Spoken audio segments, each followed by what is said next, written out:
máa o. Ẹ kálẹ́ o. Ṣàlàáfíà ni máa o. A dúpẹ́ ṣé. Ṣé mọ̀ gbogbo awuyewuye tó ń lọ nípa actor Nollywood actor Ọláìyá Akin Ọláìyá àti ìyàwó wọn Bùkọ́lá Ọláìyá. Everybody ṣẹlẹ̀ number one ṣẹlẹ̀ kọ́kọ́ sọ bẹ́ ṣe jẹ́ sí wọn sí ìdílé ṣẹlẹ̀ kọ́kọ́ sọ fún wa mà. Ẹ ṣé. Nígbà tí Bùkọ́lá lóyún first born wọn, at that time mo ṣe ní Tẹ́jú hospital. Initially mi tẹ̀wọ́ kọ́ mọ̀ pé bóyá ó wà related sí Akínọlá because mi tẹ̀ kí rí wọn ní clinic. Wọ́n jọ́ tó fẹ́ bímọ, mo wà ní duty, I was on night duty. Nígbà tí wọ́n gbé dé lálẹ́, mo ṣáà rí ọkọ̀ tó ṣáà ń sáré káàkiri. Ó dà kí wọn máa yìí rí. Mo máa ń rántí pé àwọn tó máa ń ṣeré yẹn ní iṣẹ́ mu. And ọlọ́pàá ṣe obìnrin yẹn láyà àtàlàfíà. That was the beginning of the journey, our first child. Hello? Hello, ma. I'm going. Yeah, our first child. Now, I became so close to that family. I'm a very private person. Because of my friends in that day. And I can be very loyal. That's how I am. Now, what we do community live chat Esabod. Sibukola, who mentioned me as one random nurse to poke nose into their affair. I did not poke nose. Okay, involved me 100%. Guys, double tap. Tap. Okay. Agboyima. Because even though I do, people don't join chat here. So that if it's a matter of paro, I let me auntie will I roll it back. Now, nígbà tí gbogbo wàhálà wọn ṣẹlẹ̀. Why tí Bùkọ́lá ṣe sọ nǹkan tó bẹ̀rẹ̀ gbogbo wàhálà igan ní ìgbésí ayé marriage wọn. Because initial stage, the marriage was good. At least, till Awata Wanita. But at a point, Mommy Bùkọ́lá pe ọkọ Bùkọ́lá. Wípé Akin, because Bùkọ́lá Akin Ọláìyá àti ìyá ìyàwó ẹ̀ wọ́n close tọ́wọ̀n èèyàn tẹ̀rí àárín wọn ó fi ṣe màmá ni. But at a point Mommy Bùkọ́lá pe Akin Ọláìyá wípé Akin lágbájá ní gbé ìyàwó rẹ̀ fún ọkùnrin o pé kó jà lẹ́yìn woman náà. Okay, emi pé ìyá Mommy Bùkọ́lá Ọláìyá ló pe Akin Ọláìyá. Bẹ́ẹ̀ni. Ele tẹ́ bá ní contact Ọláìyá ele pere. Bóyá nǹkan tí mo sọ bí òótọ́ ni. Bùkọ́lá fúnra ẹ̀ ló fẹ́ náà rẹ̀ sọ fún mi ò gbọ́ níta. Torí mo béèrè pé kí ló fa gbogbo wàhálà yìí gan. Ó wá ní pé ṣé mo mọ̀ kí mọ́mí ń sọ nǹkan báyìí fún ọkọ òun ní ṣe ìpé ká ní pé random person kan ló kàn sọ fún ọkọ èèyàn pé ìyàwó èèyàn báyìí ń gbé fún èèyàn báyìí ṣe àpò lè má wo bẹ̀rẹ̀ like that. But for somebody's mother I sọ wípé ìyàwó ẹnìkan ń gbé fọkùnrin while she is still married to the person. Ó máa lè gbé ẹ̀. Now me I strongly believe that was the beginning of the problem in that man. Hold on, ẹ jẹ́ kí n ṣàlàyé àwọn èèyàn. Wọ́n ní pé ìyá Bùkọ́lá Ọláìyá ex Mr. Akin Ọláìyá wọ́n náwọn àti ìyẹ́ àti Mr. Akin Ọláìyá báyìí náà ṣe rí tẹ́lẹ̀ kó tó di pé wọn ọ̀rẹ́ mọ́ Akin Ọláìyá mú ìyá ẹ̀ níyà ni wọ́n ní ìyá ẹ̀ wá pé Akin Ọláìyá ṣàkíyèsí pé èèyàn kan wà tó ń bá yàwó ẹ̀ rìn tó ń gbé fọ́kùnrin kìlọ̀ fún kó lé ẹni yẹn kúrò lẹ́yìn ẹ̀ ṣé mo gbà mà. Bẹ́ẹ̀ ni ẹ gbà 100%. Okay, mo ti gbọ́ yín. Now, àyàbá nìyẹn. The issue of wọ́n sọ pé wọ́n lọ gbé òun sílẹ̀ àti wúrà lọ ṣe probation. Irọ́ pátápátá gbáà ni because nígbà tí ọkọ ẹ̀ pè mí on a faithful day pé àǹtí wọ́n ẹ̀ gbà mí Bùkọ́lá àti ìyá ẹ̀ wọ́n jẹ́ káwọn ọmọ mi lọ school láti oṣù méjì èmi tí ẹ̀ kọ́kọ́ fi ṣe àwàdà pé aláàjì ṣé ẹ ti kúrò ní Nàìjíríà nàbí àwọn ọmọ yín ṣe máa lórí ní abẹ́ òrùlé yín tí Bùkọ́lá àti màmá ẹ̀ máa ní kó máa lọ sí school wọ́n wá ní pé Bùkọ́lá ti kúrò nílé ó ti tó oṣù méjì wọ́n ní èmi ò máa rí eléyìí bọ̀. àti wúrà ẹ hold on èèyàn kan ní báwo lẹ ṣe close mọ́ family wọ́n láwọn làwọn bá wọn gbẹ̀bí iṣẹ́ lè ṣàlàyé ibẹ̀ yẹn fún wọn. mo close èmi mo take delivery ọmọ méjì nínú mẹ́ta tí Bùkọ́lá bí. ṣe gbọ́ wọ́n láwọn làwọn take delivery ọmọ méjì nínú ọmọ mẹ́ta tí Bùkọ́lá bí. kò dẹ̀ tẹ́ni tó mọ̀ mí àwọn èèyàn ti ń pè mí pé àǹtí Wúrà àwọn gbọ́ nǹkan báyìí ní orí àwọn ọkọ ní YouTube àwọn ọkọ ní Facebook pé ṣe bí àǹtí Bùkì yìí ni ìfà àbúrò mi kan lónìí ó chat mi ó ní ha ó ní kí ni mo fẹ́ ṣe báyìí mo ní kọ́ máa ti lẹ́nu tó máa gbọ́ tèmi èmi náà sọ ti ẹnu mi because Bùkọ́lá ò lè lọ sí orí live chat lórí internet kọ́kọ́ lọ bà orúkọ mi jẹ́ tó ó sọ wípé èmi lọ́kọ̀ wọn máa ń kówó fún ó pè ever fún mi ní £1. If Akinola can come out and say it, I'll be very grateful. Ìpè nígbà tí Bùkọ́lá wà nílé mi o, àwọn máa ń kówó fún mi. Now, nígbà tí ó pè mí, wọ́n pè Bùkọ́lá, mo ní Bùkọ́lá, kí ló tún ṣẹlẹ̀? Ọkọ ẹni ò jẹ́ káwọn ọmọ lọ sí school, ó ní ẹ bẹ́ẹ̀ ni, ìpè nǹkan ṣẹlẹ̀ òun ti kúrò nílé. Kí wàá la fẹ́ ṣe báyìí? Kí ló fẹ́? Ó lóun ṣàfẹ́ padà sílé. Ó ti yẹ yín. And Bùkọ́lá sì péré ní ilé ní kó má padà sílé ọkọ ẹ̀. So gbogbo ọ̀nà tí wọ́n fi padà náà lájọ ń ṣán. Mo lè pe Aláàjì padà. Ó ní Aláàjì, mo ti bá Bùkọ́lá sọ̀rọ̀. Aláàjì wá ní pé ṣé mo lè ṣe oore kan fáwọn? Mo ní kí lẹ fẹ́. Bóyá ìdílé pé nǹkan tó máa mú wàhálà ìkúrò lẹ́yìn. I'll be grateful. I'll ṣùgbọ́n. Ó dẹ̀ gbé wọ́n ní kí driver wọn gbé kí a Serento SUV ni Okea ni. Bàbá yẹn dẹ̀ gbé wá. Life dey continue. Nítorí tí ìgbà tí Bùkọ́lá máa lọ bẹ Daddy Bólú yẹn. Ṣé àwọn ọmọ yẹn gbogbo wọn ọ̀dọ̀ yín ló ń gbé ńgbà yẹn mà? Bẹ́ẹ̀ ni, àwọn mẹ́tẹ̀ẹ̀ta àti ìyá wọn. A lè lọ bá mo lè pe Daddy Bólú yẹn pé dá ẹjọ́ sáà mo fẹ́ rí yín. Àwọn ní Wúrà ṣé kò sí, mo ló wà pé ọ̀rọ̀ Bùkọ́lá ni. Wọ́n ní wọ́n wá júwe fún mi pé àwọn àlọ́dọ̀ Isiaq ní Mọ́kọ́lá níbi orí òkè Mọ́kọ́lá yẹn. Mo ní òkè sà. Ẹ fún mi ní time tẹ́ bá ti débẹ̀ àbí tẹ́ bá débẹ̀ kẹ́ ẹ pè mí ọ́fíìsì mi ò jìnnà síbẹ̀. Bùkọ́lá mo ti pe bàbá o, wọ́n ti ní ká wọ́n gbà báyìí. And we went together. Ní ẹ̀gbẹ́ títì tí ọ́fíìsì tí ṣọ̀pọ̀ bọ́ yẹn wà ni mo ti kúnlẹ̀ tí mo bẹ dájì yẹn. Bàbá yẹn dẹ̀ ní Wúrà ó ti tán bọ́lá máa fún wa ṣe.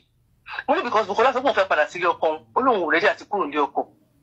And I appreciated that because ó ṣì young.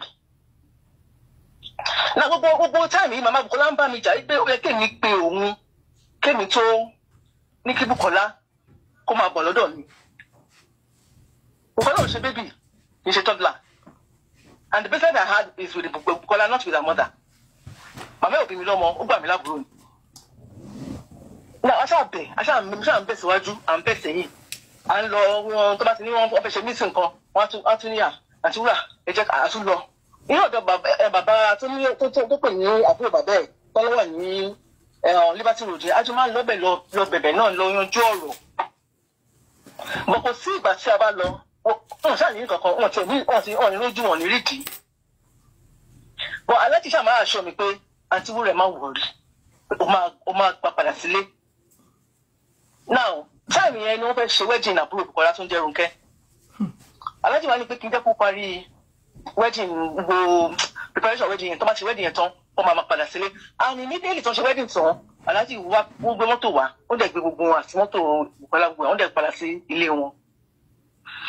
Now Bùkọ́lá sọ ní orí chat because wọ́n wà lórí chat màmá ẹ̀ka bọ́ọ̀dì ẹ̀ láti bẹ̀rẹ̀ ti bẹ̀rẹ̀ ní 11:00. Ó ní mo ti rí kinní yẹn, mo ti rí notification yẹn. Mo dẹ̀ wá rò pé ọmọ yìí ó lè misyan. I'm not an internet person. Mi tẹ̀ kí n dá sí gbogbo nǹkan tó wá tó máa ń ṣe yẹn, but I was interested because mo mọ̀ pé ó likely korúkọ mi jáde. Tó ṣe pé ẹni táṣọ bá ti jóná, àmì táṣọ bá ti fàya, òun kò ká aṣọ ẹlòmíì jóná. I'm not a random nurse ní family Akinola. You can call him and ask him. And àwọn èèyàn tó mọ̀ mí tó mọ̀ Bùkọ́lá wọn pọ̀. Tọ́mọ̀ mọ́ mi àbúrò mi ni máa ń pè àbúrò mi ni mo máa ń pè tó pé even gbogbo sáà yẹn nínú ilé ìmọ̀ ní Bùkọ́lá máa bá ronú jẹ́ ká lọ sọ́fíìsì mi jẹ́ ká lọ báyìí gbogbo àti mo máa ń lọ jẹ́ ká lọ She understand. Now, ní Dr. Akinlaya, ní Dr. Délé mi, bí Alhaji ṣe dé, wọ́n lè ka nígbà tó fẹ́ máa lọ wọ́n ka owó. It's been 18 or 12,000. It's a long time now, mi ò sí dáadáa mọ́. But owó yẹn ju 10,000 lọ, wọ́n lè kà fún Bukola. Wọ́n lè kò lè lọ́wọ́. Pé nǹkan ìfọ̀mọ́ ní ìdí láti ra nǹkan. Màtó di ọjọ́ kejì àbọ̀jọ́ kẹta, Alhaji pè mí pé Aunty Wúrà ṣe gbó lọ Bukola ni mo ní rárá o. Àbí ṣé ẹ̀rà kankan sí abẹ́gbó lọ́ọ̀dà fìlà kan mo ní èmi ò ra kankan kò fún mi ní owó kankan. Àwọn tó ló ó send message sí àwọn ipe kò sówó lọ́wọ́ àwọn ọmọ. Mo lè lò wá mọ̀ nípa ìyẹn o. So the second day, Alhaji wá, wọ́n ra oríṣiríṣi oúnjẹ, wọ́n ra beverages fáwọn ọmọ yẹn. Because èmi ò understand tí ìmọ̀ àpẹẹrẹ níyàwó lé dàmà náà ìlú àpà. Tó ló sọ lórí chat ẹ̀sà board wípé Akinlaya yóò fún gbogbo nígbà tó ń wà lọ́dọ̀ mi pé èmi ló Akinlaya máa ń kó fún. I have people that were staying with me. And even apart from that, àwọn èèyàn mọ̀ mí mi ò kí ń ṣe alábòsí mi dẹ̀ kí ń ṣe oúnjẹ kújẹ. Tí ló gbé mi ó pè mí jẹ. Ṣó ti yẹ yín? Bẹ́ẹ̀ni mo. Now, gbogbo yẹn gbogbo ẹ̀ gbogbo tí ó kàn sọ lórí chat yẹn. Then ó sọ wípé òun bleed. Mi mọ̀ bóyá nǹkan tí Akinlaya fún jẹ ló ń bleed for 6 months. Yes, ó tọ́ ló bleed for 6 months. Tọ́lọ́ pẹ̀lú pè mí. Kéṣì bá ń close mọ́ wọn, ẹjọ́ sọ́pẹ́ máa pè mí tí wọ́n máa tẹ̀lé Bukola káàkiri hospital pé nǹkan báyìí ń ṣe o, ẹjọ́ kí ni ká ṣe sí o. Hospital máa lọ ń Bódìjà, ó ṣì wà ń bẹ̀. Okay, so ọkọ wọn ló pè yín pé ìyàwó àwọn ń bleed o, àbí? Bẹ́ẹ̀ni. Wọ́n láwọn ti ní kí Bukola sọ fún mi, nípò dẹ̀ wá sọ fún mi o. Pé kọ́ máa wòrí pé Ọlọ́run á ràn wá lọ́wọ́. Ó dẹ̀ lọ rí gynecologist gbà yẹn. Tó ti yé yín? Now, reason tó fi ń bleed kò sọ síta tó ìmọ̀ bóyá àwọn nǹkan tó ń lo ọkàn òun fún ìjẹ́ náà ló jẹ́ kó tún máa bleed. Nǹkan tí ọba ń sọ̀rọ̀ ó yẹ kí ọ máa sọ òtítọ́ ọ̀rọ̀. Ó kàn ń mú àwọn ọ̀rọ̀ yẹn lórí kò sọ pé this is tó ń ṣe. In fact, I don't know why she even said that because kò yẹ kí èèyàn tẹ̀ wá sí chat yẹn rárá pé òun bleed for 6 months without telling people the cause of the bleeding. Ṣọ́pẹ́ ló fi ẹ̀jẹ̀ sínú ayé ẹ̀ tó yẹ kó máa bleed ni ọ because I don't understand. Okay, ṣé ẹ̀yin wá mú wọn lọ sí hospital àbí? Bẹ́ẹ̀ni. Okay, ṣé lè ṣàlàyé nǹkan tó fa bleeding yẹn àti pé kí ni doctor sọ mà? Family planning tó injection tó ń gbàngbà yẹn ló fa bleeding. Ọkọ ò mọ̀. Ọkọ wọn ò mọ̀ pé ṣe family planning. Ọkọ ò mọ̀. Àzọ́ àṣẹ mọ̀ ní ọkọ ò mọ̀. No, ìgbà kan tí ní àràbà ní ìkọsí Bukola pè mí dọ́kọ̀ pé àpé mo sọ fún ọkọ ṣe family planning. Mi ló kọ́ bá bínú pé ọ̀rọ̀ ló kàn pé mi mọ̀ pé kò tí ì sọ fún. Yes, mo ní kó má bínú torí mi ò ní parọ́ pátápátá ò ní kí mi mọ́. Mo ní kó má bínú pé ibi mo sọ fún tòótọ́ pé àtọ̀rọ̀ débẹ̀ ni pé mi dàgbọ́n kókò ṣe tí ì sọ fún because ọ̀rọ̀ yẹn ti pẹ́ síra wọn. Now, nígbà tí Bukola kúrò lọ́dọ̀ ní ọ̀dọ̀ mi. Okay, màá jẹ́ bí mà ṣé ìgbà tó wá yọ family plan kí wá ní solution tẹ́ ṣe tẹ́jẹ̀ yẹn fi stop mà? No, doctor ló treat ẹ̀. A lọ sí hospital ni. Doctor ló treat ẹ̀. Ẹ̀jẹ̀ yẹn dẹ̀ stop. Oh yes, ó stop. Good. Ẹ continue mà. So nígbà tí ọkọ ìsọ fún mi nígbà tó wà lé mi yẹn nígbà tó second visa ẹ̀ fún US jáde ọkọ ẹ̀ dẹ̀ sọ ń gbà pé tó bá ti parí wedding àbúrò ẹ̀ Akinlaya love Bukola mo dẹ̀ máa ń sọ fún Bukky tó bá ń gbọ́ mi àmọ̀ kò máa sọ fún un ó ní kò tẹ̀ lọ sí gbogbo wàhálà yìí pé tó bá ti parí wedding àbúrò ẹ̀ kó wá lọ sí US and the guy kept to that promise. Nígbà tó dé ọkọ ẹ̀ dẹ̀ pè mí pé kí n jọ kí báwọn bẹ̀ Bukola báwọn ti sọ títí. Ẹ jọ̀ọ́ mà Aunty Wúrà ta ló ṣe visa US yẹn fún ex-wife Mr. Olaiya? ọkọ ẹ̀ ló ṣe fún ọkọ ẹ̀ ló ṣe the first and the second time 2 years wọ́n fún gbà yẹn. tó ọkọ ẹ̀ lóun fẹ́ kó relocate America pẹ̀lú àwọn ọmọ for their future torí ìwé jẹ́ Akinlaya lógún ó mú lọ́kàn ó fẹ́ kọ́ ọmọ kàwé. Torí ká ní pé kì í ṣọ̀rọ̀ ìwé ni níbi ìgbà máa mọ̀ pé ó ti kúrò ní àbúkú pé torí pé wọ́n jẹ́ káwọn ọmọ yẹn lọ school bó ṣe rí pé Alhaji Karu ó parí síta pé ẹjọ́ ẹgbà mi àwọn ọmọ mi ò lọ school látọ̀ṣù méjì mi mọ ìyá tó máa wà comfortable tó ọmọ mi máa wà nínú ilé for 2 months tó ń jẹ́ kan lọ sí school. Ìgbà tí mo bèrè lọ́wọ́ ní ẹ pé Akin máa lọ fún wọn ní school mo ní but kí ló dé tó ṣe lọ report ní police station tó bá report ní police station wọ́n máa fọ wọ́n lè pè yín wọ́n lè jọ pè yín pé ok school tó ọmọ máa lọ wọ bàbá wọn ò lè lọ kó wọn because àwọn méjì kéré ń gbà yẹn kì í ṣe àwọn ọmọ tí bàbá wọn lè kó bọ̀ wọ́n bẹ̀rù pé bàbá wọn lè kó wọn sá lọ. now pàtàkì nígbà mi sọ fún mi Bùkọ́lá ọkọ nǹkan bá balẹ̀ ọkọ ẹ máa sọ ó rẹ̀ fún ní kó fún ní third and she told me ó lóun ò lọ sí America only because ọkọ fẹ́ lé òun jáde láti fẹ́ ìyàwó mi because ọkọ fẹ́ ìyàwó mi ojú padà ìsìn future àwọn ọmọ gbàdé mi ti sọ tí ò dáṣẹ́ ó kú sọ pé mi ò lọ́kọ kó bá dàjà ń pé bí ìwọ tó lọ́kọ tó fẹ́ lé ọmọlọ́mọ kúrò nílé ọkọ kó lè rágbẹ́nu mi dákẹ́ bọ̀ká ní pé ó ti lọ sí Amẹ́ríkà ń gbà yẹn bẹ́ẹ̀ gbogbo wàhálà yìí bá máa ṣẹlẹ̀ ó ṣàrán rí pé òun ò lọ Amẹ́ríkà ọkọ fẹ́ lé òun kúrò nílé ni láti fẹ́ ìyàwó mi. wọ́n ní òkè ọkọ wọn pe ẹ̀yin pé ṣe lè bá mi bá Bùkọ́lá sọ̀rọ̀ kóhun àtọ ọmọ kọjọ relocate lọ sí Amẹ́ríkà. ọkọ relocate Amẹ́ríkà bẹ́ẹ̀ ni ìyàwó tó dé ní second time yẹn ni o. òkè ẹ̀yin wá báyàwó sọ pé ó yá ọkọ ẹni bẹ́ẹ̀ sọ pé òde wa máa lọ fún future àwọn ọmọ ni Bùkọ́lá wá sọ pé òun ò lọ torí ọkọ òun fẹ́ tí òun sí Amẹ́ríkà ní ó dọ́gbọ́n fẹ́ ìyàwó mi ṣé mo gbà á. bẹ́ẹ̀ ni ó fẹ́ fi léwu bẹ́ẹ̀ ni ẹ gbà.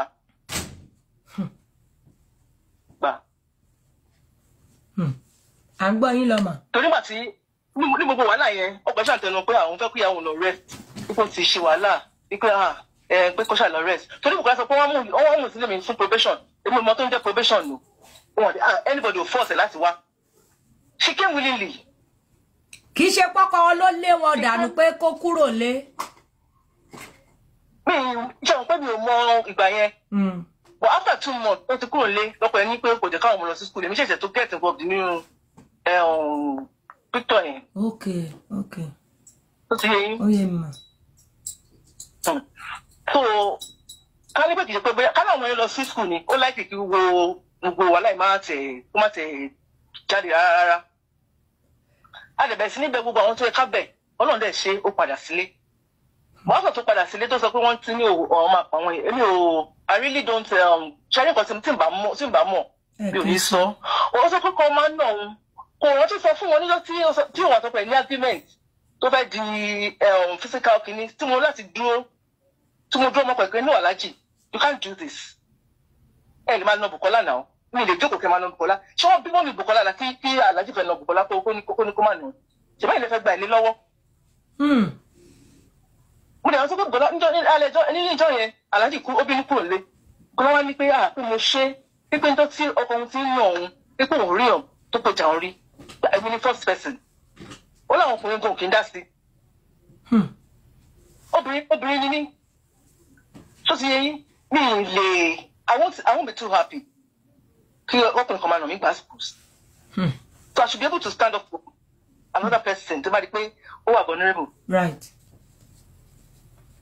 tó ti yẹ yín I stood up àwọn Aláàjì ẹ̀ lè ṣe léyìn náà ẹ jọ̀wọ́ mi ìrántí nǹkan tó ṣe mọ́ńdọ́ náà tó ti yẹn yes wọ́n tẹ̀lé Bùkọ́lá ó quiet but ẹni tí ò bá bá gbénu ilé dáadáa wọ́n lè má mọ̀ wẹ̀ dáadáa. ó máa tó bá rojọ́ fún ikọ́ kan báyìí má pè ọ̀rọ̀ Aláàjì ẹjọ́ tó tún ṣẹlẹ̀ tí Aláàjì náà bá ṣe rojọ́ ọwọ́ mi á bọ́ tó máa ń pè ní ilé ìbọkàn wíbí ilé ìbọkọ ẹwì náà tó bá sọ nǹkan báyìí tó kọ́ náà bá sọ tiẹ̀ mi ilé ìdájọ́ tó bá ti kà mí láyà. I was that close to that family. But ṣé anytime wà rí bóyá tó ti wá fi àpá hàn yín rí pé ọkọ òun náà òun ọ̀ bóyá ẹ ti wà ọjọ́ yẹn ní pọ́ fẹ́ dìde pé inú mọ̀kan tó ṣe fọ́kọ ẹ̀ rántí mọ́ pọ́ fẹ́ dìde mọ́ pé ìwá nínú ẹ má ṣe wá bínú jáde kúrò nílé.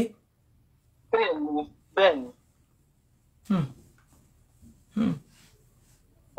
níjọ́ kan ó pè mí pé ọkọ òun náà òun wọ́n ní kí ló ṣẹlẹ̀ ó dà ń pé mi lè rántí dáadáa mọ́ bọ̀tẹ́ ẹgbẹ́ kí n kọ̀ sọ nǹkan tí mo fi pé mo rántí ó dà ń pé ó ní toró ní èèyàn kan young guy kan tó ń fẹ́ kó tó fẹ́ Akínọlá Ìyá bẹ́ẹ̀ni bóyá bọ̀bọ́ yẹn wá kí nílé ṣẹ̀mọ̀ kò kú fẹ́ mọ́ bóyá bọ̀bọ́ yẹn wá kí nílé wọ́n ní bóyá bóyá kó ń bá sọ̀rọ̀ lórí fóònù ìlú mi mọ̀ bóyá ń bá sọ̀rọ̀ bọ́ bóyá kí nílé that was another ìjọ tó pè mí pé ọkọ òun náà. ẹni tó ti fẹ́ rí ó wá kí wọ́n lé x wá kíyàn ó wá kíyàwó lélé. àbúrò lórí fóònù pẹ̀lú ẹ̀ tọkọ ẹ̀ fi gbọ́ or something.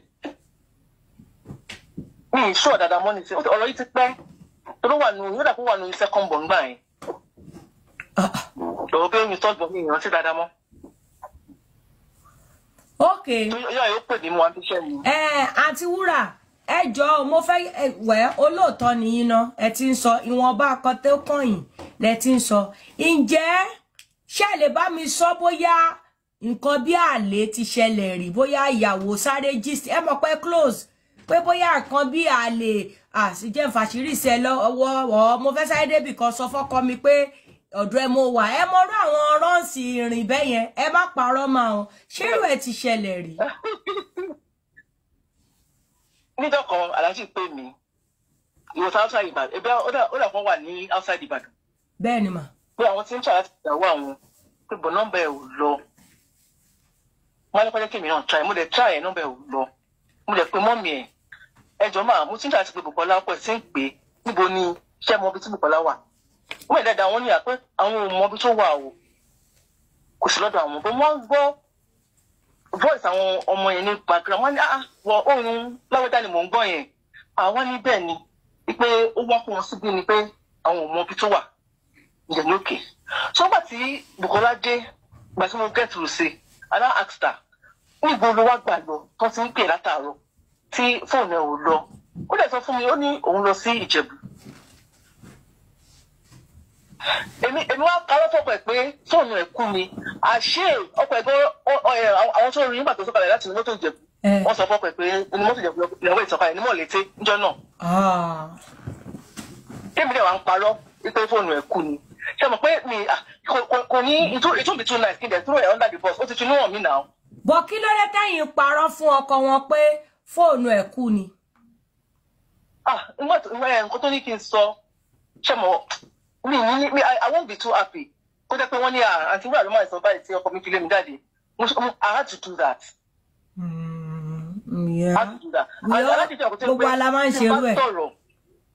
Bẹ́ẹ̀ ni, wọ́n máa ń bìlì pé òótọ́ ni mo sọ. And you know that even nígbà tí mo mọ̀ pé ọkọ ẹ̀gbọ́n mọ̀ pé Ìjẹ̀bú ló lọ, mo feel bad. So why did you get yourself into so this? So that means pé Bùkọ́lá dá àwọn ọmọ ọlẹ̀ fún yẹ ó wá gba Ìjẹ̀bú lọ. Bẹ́ẹ̀ni, nígbà náà lọ́hùn. Bẹ́ẹ̀ni. Torí ó ń sọ lórí chat Etherboard ń pé àtúwọ̀ wà lára àwọn tó ba marriage jẹ́. Àìmọye ìgbà tí mo máa sọ fún Bùkọ́lá settle down. Nǹkan tí Bùkọ́lá bá ti ní òun ò fẹ́. Mi ò má bẹ̀rẹ̀ pé alájẹ kí ni gbọ̀ngàn tẹ fẹ́ gan kọ́mọdé yìí ṣe alájẹ àní tó bá fẹ́ jáde kó máa jẹ́ kó ń mọ̀. Because she was fond of tó bá fẹ́ jáde á pa fóònù. Ó máa ń ṣe dáadáa. Tó bá fẹ́ jáde kó lé á pa fóònù ẹ̀. Most times ó máa ń pa fóònù alẹ́rù ń bá òun pé tọkọ ń bá pè òun jẹ́ kó pè ẹ̀ wá tó pé bí báyìí ló wà. Mo dẹ̀ bá alájẹ ẹ̀yin náà ẹ jẹ́ kí Bùkọ́lá ó lè máa sọ fún ibi tó ń wà á ní kò ní sọ àkàbẹ́ àpá fóònù I can testify to that.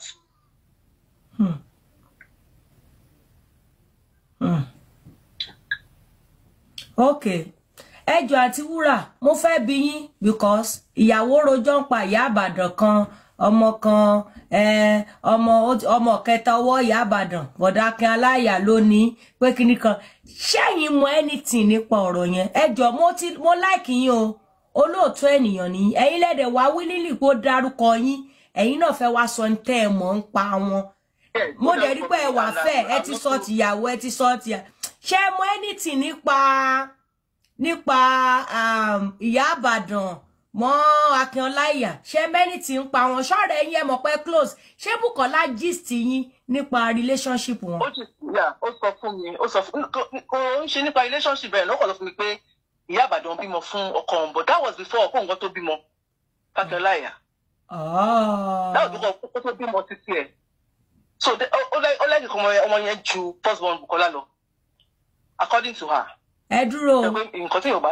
òun sọ lórí chat pé third born ìyá àbàdàn yẹn pé àbọ̀dá kí sọ fóun pé àwọn làwọn ní bọ̀ ẹ̀yin sọ pé ó sọ fẹ́ yìí pé kóhun tiẹ̀ tó fẹ́ Alhaji ni ìyá àbàdàn ti bímọ fàlàjì àbí. bẹ́ẹ̀ni ọ̀rọ̀ ti pé méjì bẹ́ẹ̀. tó máa ti ìyá àbàdàn òkè sọ̀rọ̀ sómi lè nǹkan tí mo lè confam bọ̀ ó sọ fún mi gbà yẹn ó sọ fún mi tipẹ́tipẹ́ pé ṣe mọ̀ pé ìyá àbàdàn bímọ fún ọkọ òun ọmọ ẹ̀dẹ̀ ju first born ti tẹ̀ lọ. But now, bóyá ìyá àbàdàn ń ṣe abiyamọ ti pẹ́ because I think I can remember tó sọ pé ọmọ yẹn bí a bí first born Akínọlá ìyá ni pé the first child Akínọlá pé ìyá àbàdàn ló bí fún. Bẹ́ẹ̀ nípa pé ọkọ sọ pé ó kú sórí mi pé ó pe Alhaji èèyàn kí mo bó ṣe ń ṣàbòsí mo ní Alhaji kí lédè ṣe máa sọ pé Bùkọ́lá kú nígbà tí ó kú. And he said, Auntie Wura mommy. He said he did not say it. Now, ẹni tó bá lè mú ibi tó ti sọ jáde, honestly, kí wọ́n mú jáde so that gbogbo wàhálà ìyá tiẹ̀ wọ́n lè sọ pé Alhaji ṣe ibi tó ti sọ ni. She to understand because I asked him and he said he didn't say it. Èmi náà bẹ́ẹ̀ ṣe ń wà lèmi náà ṣe ń wà gbogbo. Even ní TikTok lónìí nígbà tí mo ti open TikTok mo ti lọ wo gbogbo mi ìríbi tó ti sọ pé ìyàwó òun kú àbí tó ti grant interview pé ìyàwó òun kú. But tí Bùkọ́lá tó bá ní that particular òun náà sọ pé wọ́n ń pè òun níná. Àwọn kan pè mọ́mí wọn ṣe kinní kan. But tó bá ní ẹni tó ní at least àwọn tó ń pè yẹn wọ́n ní ibi tó ti rí ni or something bí ibi tó ti gbọ́. People should come up and say it. Èmi tí ẹ bá fẹ́ ní ẹ tó ọdẹkẹ tó bá lè fún mi evidence ibi tó ti sọ èèyàn kan láṣà screenshot ẹ̀ta fún ìyá ex wife so yẹ kó sì lè evidence yẹn náà. Nípa ọ̀rọ̀ school this man is doing his bit for the children although initially nígbà tó kúrò nílé finally I was reluctant láti get involved again because mi ò fẹ́ nígbà tí mo ti sọ tó dẹ̀ ní gbogbo àwọn máa kúrò náà ni so be it ìwọ ló mọ ohun tó rí tó sọ pé ó fẹ́ kúrò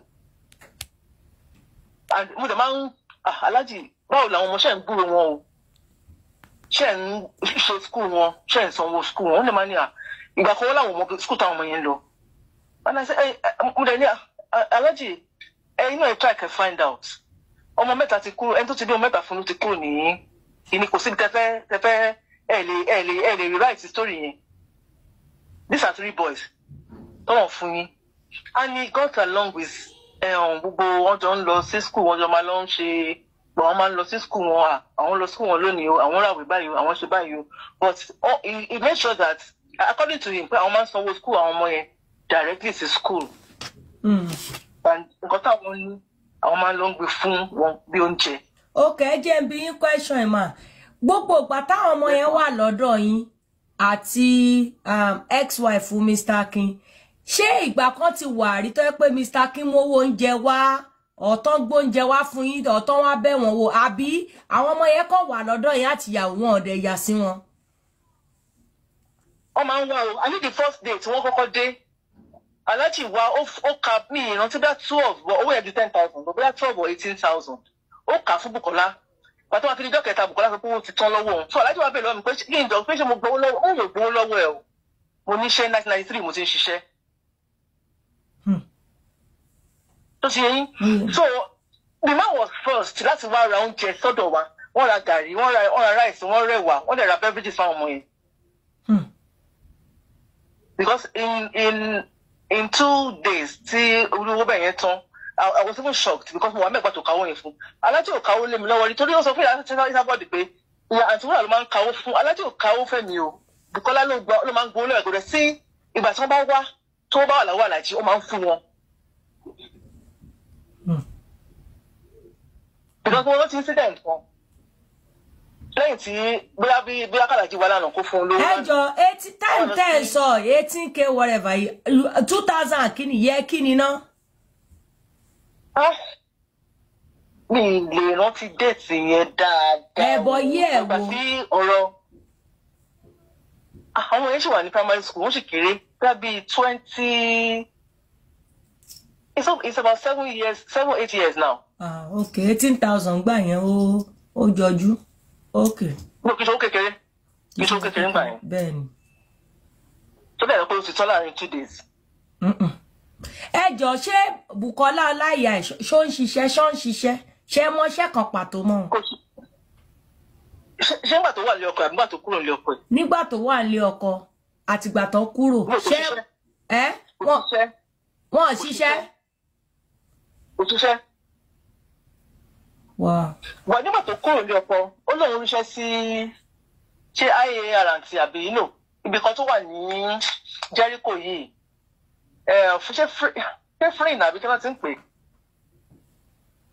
Nígbà pé free tó wà ní Jericho lọ́nà lẹ́sìn lọ́yẹ̀ yẹn there's a place a research institute níbẹ̀. Ó lóun ríṣẹ́ bẹ́ẹ̀ ń gbà yẹn nígbà tó kúrò ní ilé ọkọ ẹ̀.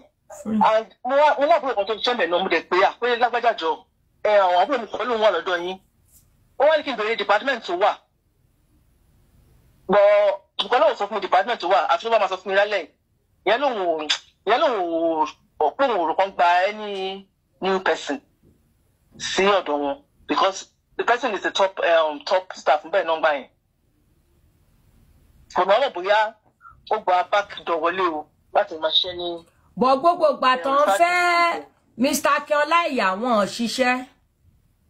Òṣìṣẹ́. Ọkọ̀ máa ń jókòó lé ni. Bẹ́ẹ̀ ni. Ó ga.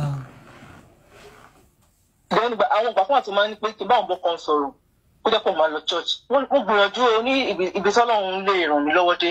But at the point, ọkọ yẹn sọ fún mi pé iṣẹ́ mọ̀ èmi kò tí wọ́n fẹ́ di aláṣejù. Ọkọ yẹn ní àǹtí wúrà pé Bùkọ́lá mọ̀ pé Muslim ni mí kó tó fẹ́ mi náà. Ó dẹ̀ pé Bùkọ́lá nǹkan tó kọ ẹ fẹ́ ni bóyá nǹkan tí bí ẹ lè tẹ̀ máa tó yẹn náà dá wà láàrin wọn dáadáa. Bí eléyìí tó bá tẹ̀ ṣe léyìí bí ó máa mú peace wá. Ọkọ ẹni kò má lọ church mọ́. Ìgbà yẹn lọ rántí pé ìwọ ni choir master ní church yín gbà kan. Ìwọ ni kinní kan church yín gbà kan. Bó ṣe fẹ́ ọkọ tó jẹ́ Muslim. I don't think you have a choice than accepting your faith.